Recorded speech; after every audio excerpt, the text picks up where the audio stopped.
Hello friends, Umiya ફૂડમાં તમારું સ્વાગત છે। તો આજે આપણે બનાવીશું આથેલા મરચાં। તો મહેસાણામાં જે આ રીતના મરચાં આવે છે ને એને જ આથીને બનાવે છે। વઢવાણી મરચાંનો આચાર નથી બનતો, તો આપણે મહેસાણામાં જે બને છે એ જ રીતે આપણે આથેલા મરચાં બનાવીશું, એ પણ ગોળવાળા।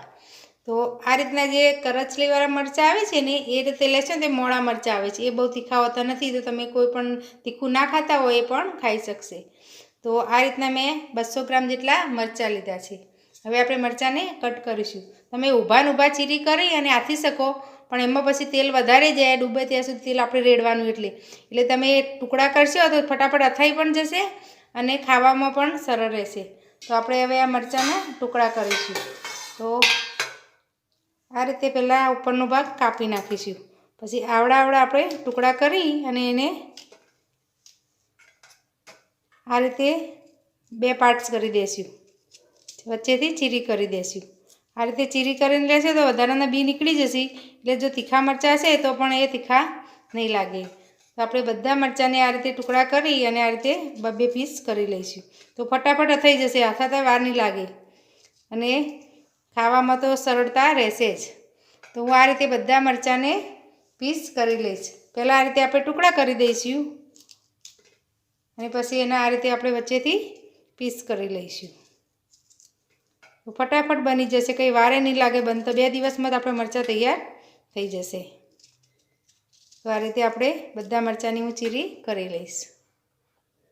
તો આપણા બધા મરચાં આ રીતે મેં કટ કરી લીધા છે, આ રીતની ચીરીમાં કટ કર્યા છે બધા મરચાંને, એટલે ફટાફટ મીઠામાં એ નરમ થઈ જશે।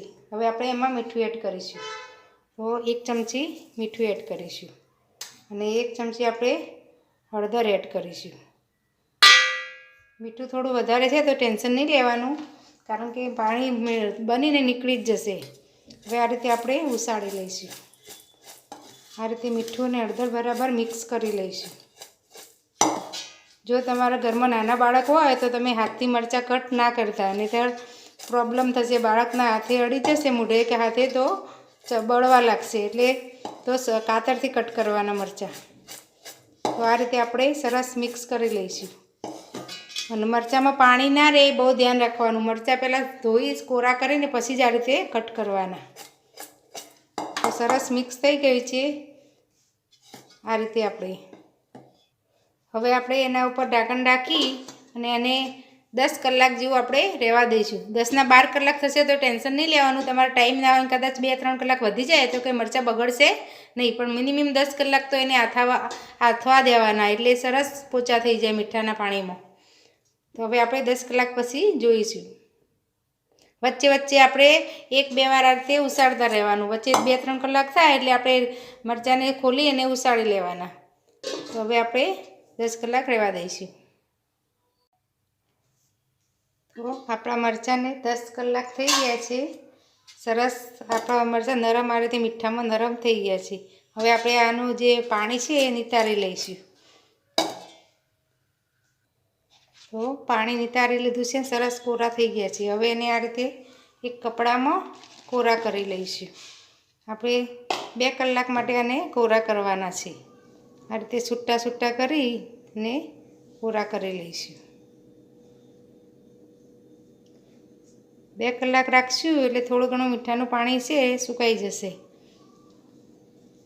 પછી આપણે એમાં ગોળ અને તેલ ને કુરિયાને બધું એડ કરીશું, મસાલા કરીશું પછી, તો એને આપણે 2 કલાક કોરા થવા દઈશું। તો 2 કલાક થઈ ગયા છે ને આપણા મરચાં સરસ કોરા થઈ ગયા છે। હવે આપણે એને બાઉલમાં લઈ લઈશું। તો આપણે મરચાંને મિક્સિંગ બાઉલમાં લઈ લઈશું।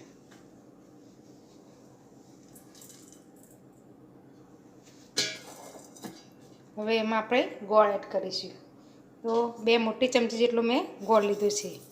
ગોળ તમે વધઘટ કરવો હોય તો કરી શકો। સરસ મિક્સ કરી લઈશું, આ રીતે સરસ મિક્સ કરીશું ગોળને, એટલે ગોળ થોડો આપણો પીગળી જશે। આપણે ઝીણો કટ કરેલો છે એટલે એ જલ્દી પીગળી જશે। હવે આ ગોળ પીગળે ત્યાં સુધી આપણે તેલ ગરમ કરવા મૂકી દઈશું। મેં અહીંયા મોટી 4 ચમચી જેટલું તેલ લીધું છે, તેલને આપણે ગરમ થવા દઈશું. આપણું તેલ ઉકળે એવું ગરમ થઈ ગયું છે. હવે આપણે ગેસ બંધ કરી દઈશું. એમાં આપણે કુરિયા એડ કરીશું.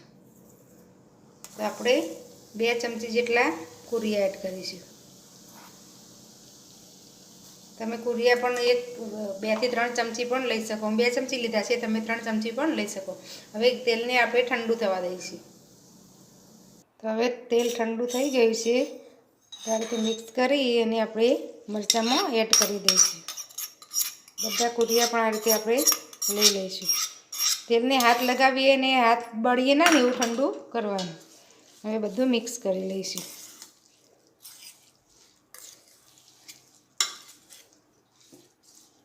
આ રીતે સરસ તેલમાં આપણે મિક્સ કરી લઈશું. રાઈના કુરિયા આપણે એડ કર્યા છે. તમે થોડા ધાણાના કુરિયા એડ કરવા હોય તો ભેગા એડ કરી શકો. તો સરસ મિક્સ થઈ ગયું છે અને ગોળ પણ આપણો પીગળી ગયો છે. તો આપણા આથેલા મરચાંને 1 દિવસ રહેવા દઈશું, પછી ખાવા માટે તૈયાર થઈ જશે. અને આપણે હવે એક બરણીમાં ભરી લઈશું. મેં આ એક બરણી લીધી છે. મેં પ્લાસ્ટિકની લીધી છે. તમે કાચની બરણી હોય તો એમાં પણ ભરી શકો. તો એમાં આપણે હવે ભરી લઈશું.